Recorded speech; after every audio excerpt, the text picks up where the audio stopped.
और तेजी से अग्रसर है सक्षम प्रदेश उत्तर प्रदेश।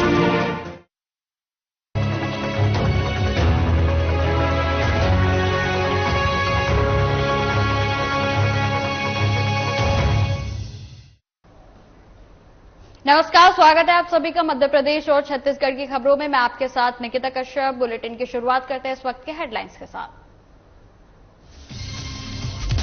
चुनावी तैयारियों में जुटे नेता और कार्यकर्ता। विधानसभा चुनाव को लेकर तैयारी शुरू। चुनाव में बीजेपी ने झाबुआ की 3 सीट जीतने का किया दावा।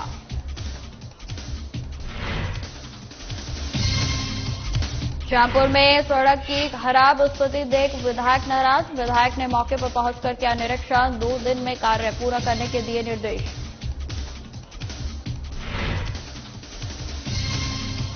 रायपुर के आरंग विधानसभा में बीजेपी का प्रदर्शन। राज्य सरकार के खिलाफ किया प्रदर्शन। सरकार पर जनता की अनदेखी का लगाया आरोप।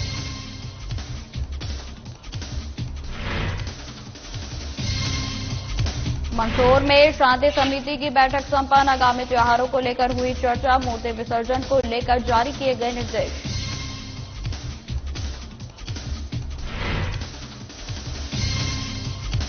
और कवर्धा में बाढ़ प्रभावित क्षेत्रों को लेकर प्रशासन अलर्ट। स्कूलों में अवकाश घोषित करने के दिए निर्देश।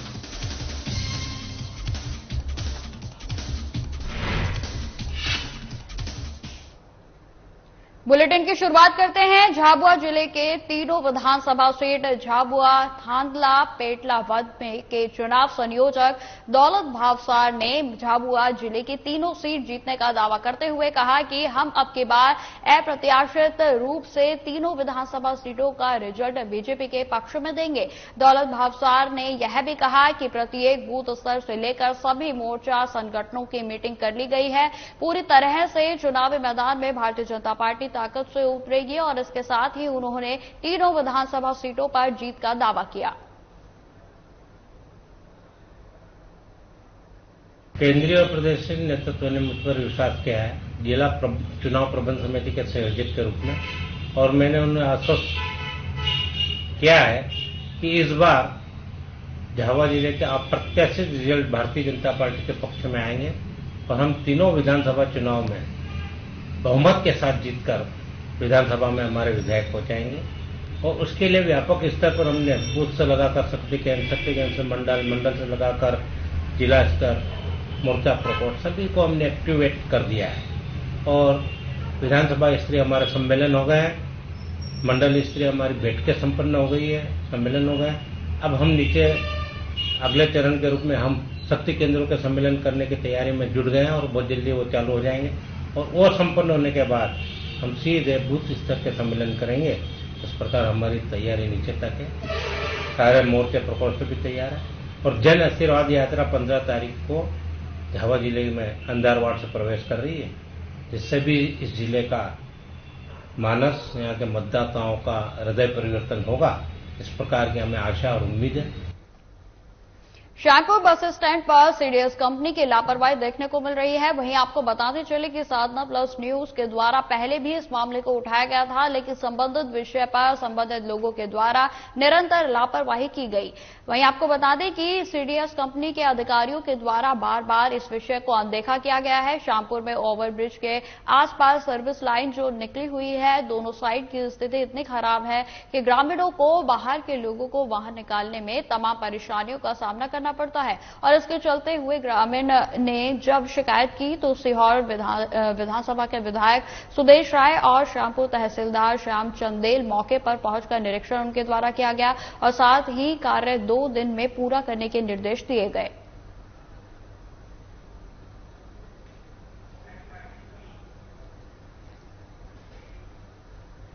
भारतीय जनता पार्टी ने आरंग विधानसभा क्षेत्र के मंदिर हासोंद इलाके में खराब कानून व्यवस्था, अघोषित बिजली कटौती और नगर पंचायत क्षेत्र में हो रहे भारी भ्रष्टाचार के खिलाफ जमकर प्रदर्शन किया। वहीं आपको बता दें कि बीजेपी कार्यकर्ताओं ने मंदिर हासोंद के जिला सहकारी बैंक के पास जमकर धरना दिया और प्रदेश सरकार के खिलाफ धावा बोला। और इस दौरान भारतीय जनता पार्टी के युवा नेता गुरु खुशवंत साहब ने कांग्रेस सरकार पर जमकर निशाना साधते हुए कहा कि जब से छत्तीसगढ़ में भूपेश बघेल की अगुवाई वाली कांग्रेस की सरकार आई है, तब से प्रदेश की कानून व्यवस्था पूरे तरीके से भ्रष्ट हो चुकी है। राज्य के अलग अलग इलाकों में महिलाओं के साथ छेड़छाड़ जैसे अपराध हो रहे हैं। कांग्रेस सरकार के आने से प्रदेश में अपराध लगातार बढ़ रहा है। साथ ही सरकार के मंत्री और विधायक पर अपराधियों की मदद करने के आरोप लगाए।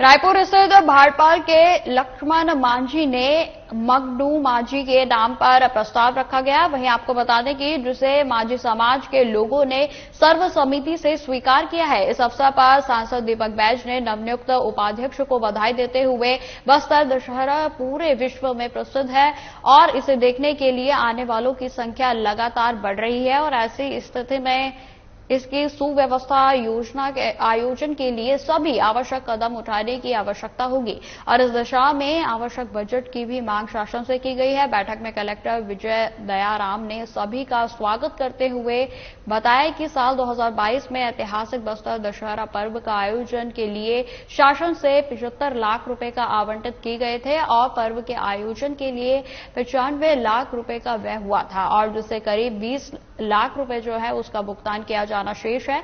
इस साल बस्तर दशहरा पर्व के सफल आयोजन के लिए शासन से 1 करोड़ 10 लाख रुपए बजट का आवंटन के लिए प्रस्ताव भेजा गया।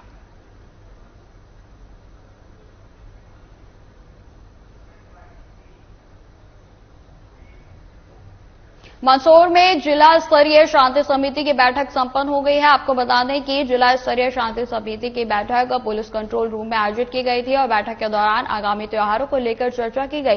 कलेक्टर दिलीप कुमार यादव ने निर्देश देते हुए कहा कि पेयजल के स्रोतों में मूर्तियों का विसर्जन न करें। साथ ही कालाभाटा डैम में यदि कोई मूर्ति विसर्जित करता है तो उसके खिलाफ धारा 144 के तहत कार्रवाई की जाएगी।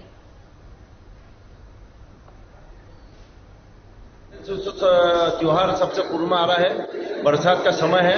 हमने यहाँ पर आह्वान किया, बरसात का समय, बरसात चल रही है इसलिए करंट वगैरह ध्यान रखें और जहां पर मूर्ति विसर्जित होती है हम जितनी भी मूर्ति नदी तालाब को छोड़कर हम खदान में विसर्जित करते हैं। नगर पालिका द्वारा प्रत्येक चौराहों पर लगभग 20 जगह मंच बनाया जाता है। मोहल्ले की मूर्ति वहां पर आती है।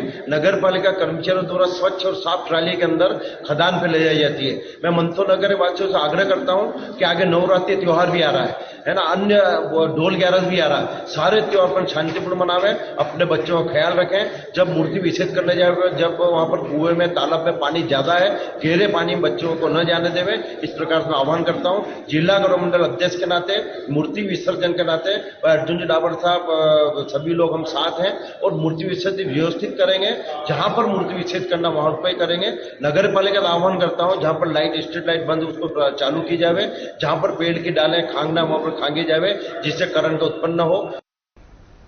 रायपुर में कैट की तरफ से 24 सितंबर को स्वस्थ व्यापार के तहत निःशुल्क विशाल स्वास्थ्य शिविर जो है वो उसका आयोजन किया गया और जिसको लेकर कैट के राष्ट्रीय उपाध्यक्ष अमर पारवानी और प्रदेश अध्यक्ष जितेंद्र दोषी ने बताया कि कैट सीजी चैप्टर के द्वारा स्वस्थ व्यापार के तहत विशाल स्वास्थ्य शिविर का आयोजन किया जा रहा है और उपरोक्त शिविर में शहर के विशेषज्ञ डॉक्टर्स के द्वारा निःशुल्क परामर्श और निःशुल्क जांच भी की जाएगी और जिसमें एमडी मेडिसिन, हृदय रोग, हड्डी रोग, नेत्र रोग, दंत रोग के विशेषज्ञ डॉक्टर्स अपनी सेवा देंगे।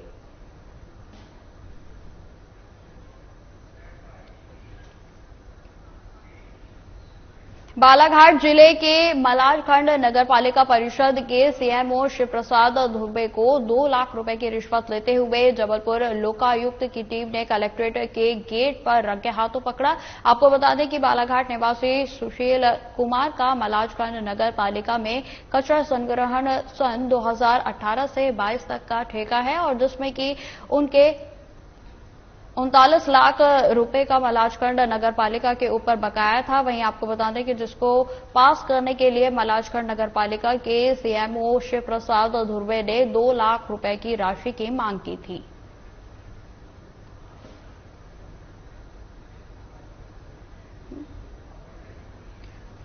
लेकिन लोकायुक्त जबलपुर की टीम के द्वारा उन्हें रंगे हाथों पकड़कर कार्रवाई शुरू की गई है।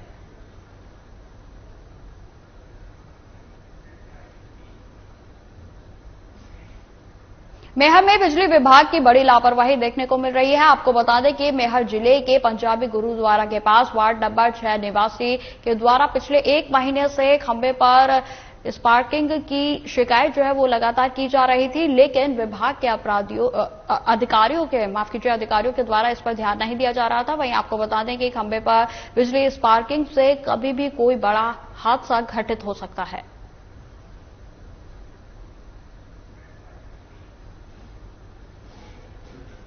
कलेक्टर जन्मेजय महोबे ने कबीरधाम जिले में बीती रात हुई तेज मूसलाधार बारिश की वजह से बाढ़ प्रभावित क्षेत्रों में स्थिति सामान्य होने तक जिला शिक्षा अधिकारी को स्कूलों में अवकाश घोषित करने के निर्देश दिए हैं। जिला शिक्षा अधिकारी ने कलेक्टर के निर्देशन पर सभी संस्था प्रमुख को निर्देशित करते हुए कहा कि यदि किसी विद्यालय में बारिश के कारण पानी भर जाने के कारण बच्चों को बैठने में या स्कूल आने में समस्या हो रही है या फिर नदी नालों में पानी होने के कारण स्कूल आने में परेशानी हो रही है, तो उन क्षेत्रों के विद्यालयों में स्थिति सामान्य होने तक अवकाश घोषित किया जाए।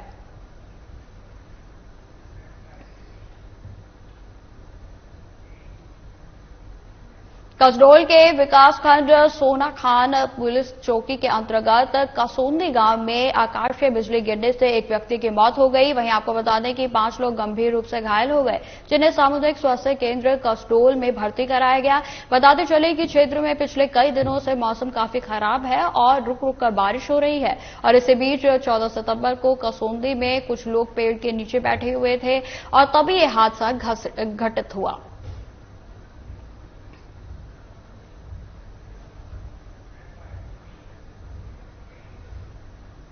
बस्तर के नक्सल इलाके सुकमा में सर्चिंग पर निकले जवानों और नक्सलियों के बीच मुठभेड़ हो गई और एसपी किरण सिंह ने जवानों और नक्सलियों के बीच हुई मुठभेड़ की खबर की पुष्टि की है।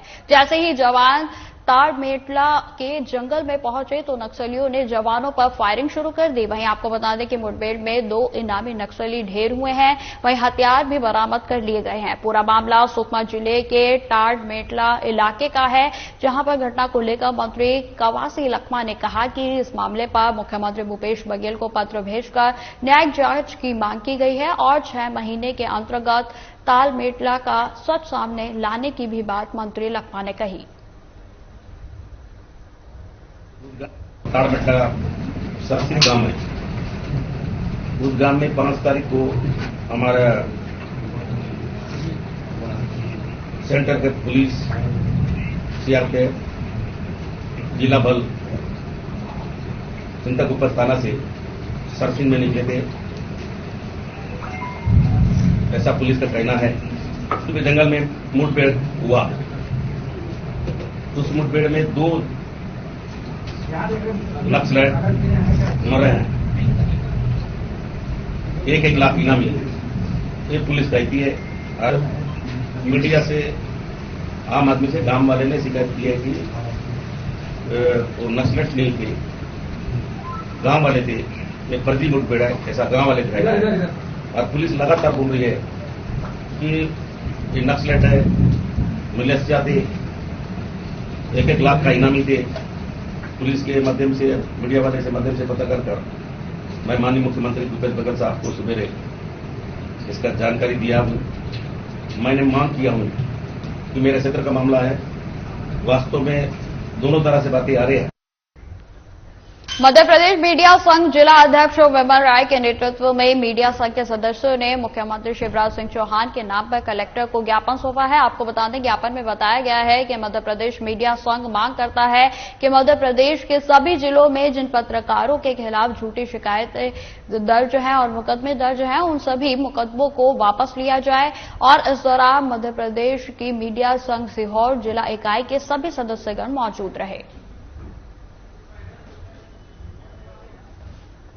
मैं आपको बता दूं कि मध्य प्रदेश मीडिया संघ के बैनर तले आज मध्य प्रदेश के समस्त जिलों में मध्य प्रदेश मीडिया संघ के साथियों ने ज्ञापन दिया है। उन्होंने मुख्यमंत्री शिवराज सिंह चौहान से ये मांग की है कि जो पत्रकारों पर मुकदमे चल रहे हैं ऐसे पत्रकार जिन्होंने भ्रष्टाचार के खिलाफ शिकायतें दर्ज कराई हैं, जिन्होंने खबरें प्रकाशित की हैं, ऐसे पत्रकारों को चिन्हित किया गया और उन पे मुकदमे दायर करवाए गए। पूरे मध्य प्रदेश की यदि बात करें तो 2200 पत्रकारों पर इस समय मुकदमे दर्ज है। मध्य प्रदेश सरकार से हम मध्य प्रदेश मीडिया संघ के बैनर तले ये मांग करते हैं कि उन पत्रकारों पर जो मुकदमे चल रहे हैं उनसे वापस लिए जाएं और उनको अपना हक या अपनी जो खबरें हैं वो पूरी निष्पक्ष रूप से प्रकाशित करने का अधिकार उनको दिए जाए। यदि इस तरीके से पत्रकारों पर मुकदमे जाहिर होंगे तो वो अपना काम किस तरीके से कर पाएंगे।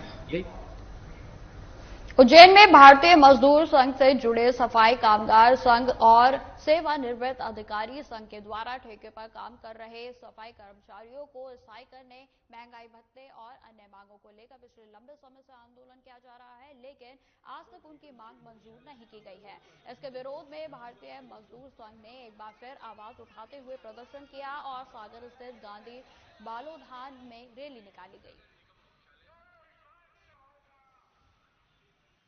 नगर निगम के तीनों संघ के संयुक्त रूप से कर्मचारी संघ शीर सागर से सड़क हॉस्पिटल होते हुए नगर निगम में सफाई कर्मचारी और निगम कर्मचारियों की मांगों के समर्थन में एक विशाल रैली के रूप में यहाँ पर आए और यहाँ पर हमने आयुक्त नगर निगम को इनकी मांगों के संबंध में एक ज्ञापन दिया है।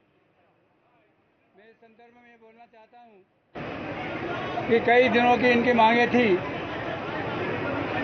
कि जो कर्मचारी यहाँ पर रात दिन मेहनत करते हैं, छुट्टी के दिन में भी आकर काम करते हैं और जब भी इनको बुलाया, आज स्वच्छता अभियान पूरे शहर में चल रहा है। इस स्वच्छता अभियान को लेकर के इन परिवार के लोगों ने पूरी मेहनत जी जान से काम किया है और उनके लिए सरकार की ओर से 50 लाख रुपये 2022 में आए थे। ये प्रोत्साहन राशि है। हमारे जो सफाई कर्मचारी रात दिन मेहनत करते हैं उनके लिए सरकार की ओर से 50 लाख रुपए की राशि को यहाँ पर भेजा था, किंतु बड़े दुख के साथ मुझे कहना पड़ रहा है कि वो 50 लाख रुपए यहाँ के अधिकारियों ने अपने पास आज तक रखे हुए हैं, उसका वितरण नहीं किया गया है। ये एक बहुत बड़ा जुर्म भी है और बहुत बड़ी इंसानियत के खिलाफ एक काम भी है। यह इस कारण से हम सब नेताओं में और हमारे कर्मचारियों में बहुत बड़ा रोष है। सीहोर माहेश्वरी धर्मशाला नामक चौराहे पर भारतीय जनता पार्टी ने पत्रकार वार्ता का आयोजन किया और जिसका उद्देश्य जन आशीर्वाद यात्रा, गरीब कल्याण कार्ड और अन्य विषयों को लेकर चर्चा करना था। पत्रकार वार्ता को मध्य प्रदेश बीजेपी के प्रदेश प्रवक्ता राजपाल सिंह सिसोदिया ने संबोधित किया। पत्रकार वार्ता में राजपाल सिंह ने बीजेपी सरकार के द्वारा किए गए कार्यों की चर्चा की और पत्रकारों के सवालों के जवाब भी दिए। वहीं आपको बता दें कि साधना प्लस न्यूज से बातचीत करते हुए प्रदेश प्रवक्ता राजपाल सिंह सिसोदिया ने बताया कि हमारी सरकार के कार्यकाल में आपराधिक गतिविधियां करने वाले लोगों पर कठोर कार्रवाई की गई है। विकास यात्रा के सवाल पर भी उन्होंने साधना प्लस न्यूज से बातचीत की और उन्होंने गरीब कल्याण महाअभियान पर भी चर्चा की। देखिए, निश्चित तौर पर विकास यात्रा जो निकाली गई थी वो हमने जो विकास किए हैं उन विकास के आधार पर हम जनता के बीच में गए थे और आगामी विकास के कार्यों का भूमि पूजन शिलान्यास भी करने का काम हमारे माननीय विधायक जी ने करने का काम किया था। अब वो सफलता उसकी ये है कि जनता ने उनको हाथों हाथ आशीर्वाद देने का काम किया। अब जन आशीर्वाद यात्रा लेकर माननीय विधायक जी फिर सीहोर की सड़कों पर निकलेंगे, रोड शो के माध्यम से निकलेंगे, माननीय मुख्यमंत्री जी के साथ निकलेंगे, माननीय स्मृति ईरानी जी के साथ निकलेंगे। विकास किए हैं, इस वजह से जनता स्वागत करने का। खबर गरियाबंद से है, जहां वन परिक्षेत्र परसूली के रेंजर पर 5,000 की रिश्वत मांगने का आरोप है। आपको बता दें, ग्रामीणों ने बताया कि वह अपने खेत से पुरानी 4 फीट की लकड़ी को लेकर आ रहा था और जिसकी जानकारी किसी ने रेंजर को दे दी थी और जिसके बाद रेंजर ने परसूली बस स्टैंड में बुलाकर मामला रफा दफा करने की आवाज में 5,000 रुपए की मांग की गई। पैसे नहीं देने पर दूसरे दिन फिर से दुकान में सुबह सुबह रेंजर शराब के नशे में धुत होकर पहुंच गया और दोबारा से पैसे की मांग करने लगा। पैसे नहीं देने के पर कार्रवाई करने की भी धमकी दी गई। मैं लकवा का दवाई खाता हूँ, है ना, जो देसी दवाई से बना हुआ है, उससे लगता है इनको ड्रिंक लेते हैं बोल के अभी भी खाया हूँ, ठीक है। और ये जो लगा रहा है, मैं इस आदमी को नहीं जानता, देखा भी नहीं हूँ, ना इनसे मैं पैसा ये सब चीज ऐसा कोई बात नहीं बोला हूँ। मैं जानता ही नहीं तो कहाँ से बोलूंगा भाई इनको। महुआ कुछ जो गोली में बना के दिए। मोला रेंजर बुलाए रही से कि मैं मोर खेत से 3.5 फीट के लकड़ी लात रही हूँ, तो कोई चुगली कर दे रही से। और रेंजर के पास जब गए बुलाइश तो बस स्टैंड परसुली में, तो मोला 3.5 फीट लकड़ी 5,000 रुपये मंगा थी और 1,000 दे भी रहे हूँ। तो चंदा मांगे ला है करके समझा तो इसका करके बोली। कहाँ का रेंजर है ये परसुली का रेंजर है, अभी नया आया है नाम। खबर उज्जैन से है, जहां उत्तर प्रदेश के मुख्यमंत्री योगी आदित्यनाथ गुरुवार को इंदौर में आयोजित कार्यक्रम में शामिल होने आए और जहां नागझीरी स्थित हेलीपैड पर स्थानीय बीजेपी नेताओं और प्रशासनिक अधिकारियों ने मुख्यमंत्री की अगवानी कर स्वागत किया, जहां से वे सीधा महाकाल मंदिर पहुंचे और भगवान महाकाल के दर्शन कर पूजा अर्चना की गई और साथ ही गर्भगृह में जाकर बाबा महाकाल का अभिषेक किया गया। इस दौरान महाकाल प्रबंधन समिति के द्वारा मुख्यमंत्री योगी आदित्यनाथ का भगवान महाकाल की तस्वीर और प्रसाद भेंट कर सम्मान किया गया।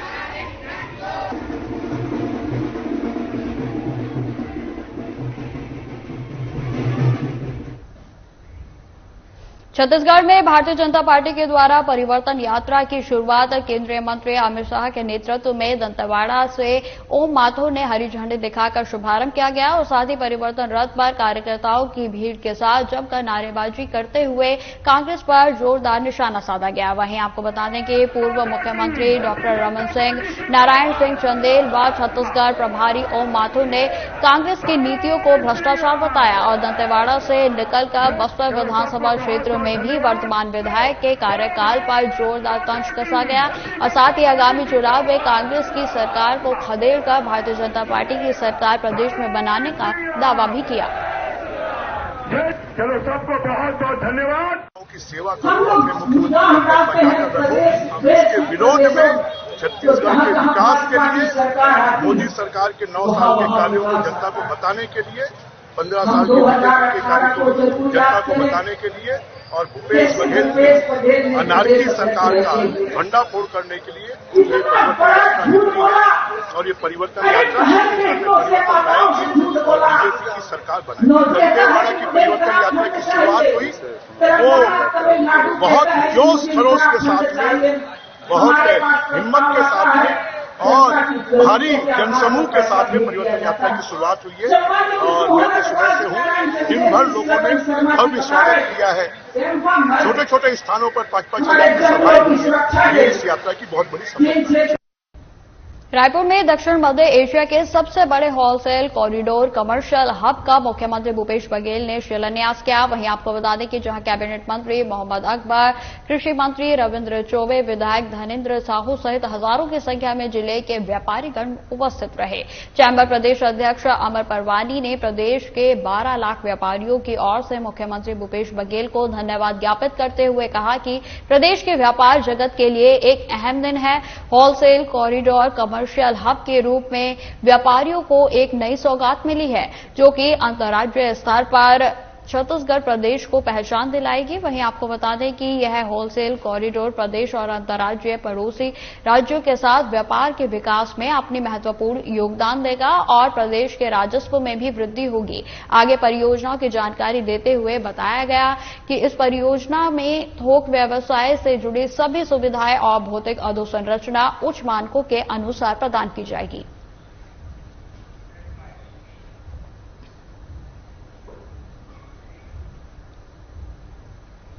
पंचायत मंत्री महेंद्र सिंह सिसोदिया भोपाल से अपने गृह नगर गुना पहुंचे और जहां पर इस दौरान गादी गुफा पर कार्यकर्ताओं ने उनका जोरदार स्वागत किया। आपको बता दें कि पंचायत मंत्री के बारे में कई दिनों से एक वीडियो वायरल होने की अफवाह उड़ रही थी और जिसको लेकर मंत्री ने नाराजगी जताई और कहा कि आपका संजू भैया ऐसा काम नहीं करेगा जिससे कार्यकर्ताओं का सिर नीचा हो। अभी तक मैंने बहुत सज्जनता दिखाई है, मगर अब इन सबसे निपटने के लिए अग्निबाण का उपयोग करना ही पड़ेगा।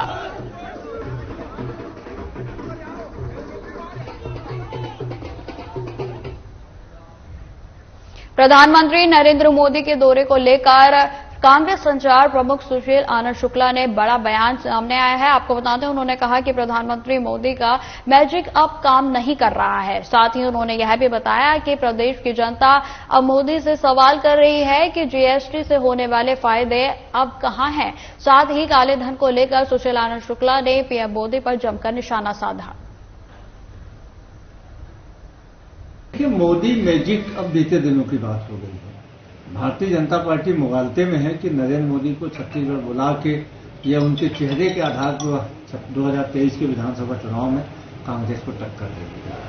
अब जनता मोदी जी से सवाल पूछती है कि कहां गए 100 दिन में महंगाई कम करने के वादे, क्या हुआ हर साल 2 करोड़ लोगों को रोजगार देने के वादे का, किसानों की आय दोगुनी करने के वादे का क्या हुआ, विदेशों से काला धन लाने के वादे का क्या हुआ, हर के खाते में 15 लाख आने के वादे का क्या हुआ, नोटबंदी का देश की जनता को क्या फायदा हुआ, जीएसटी के कारण उद्योग धंधे क्यों तबाह हुए।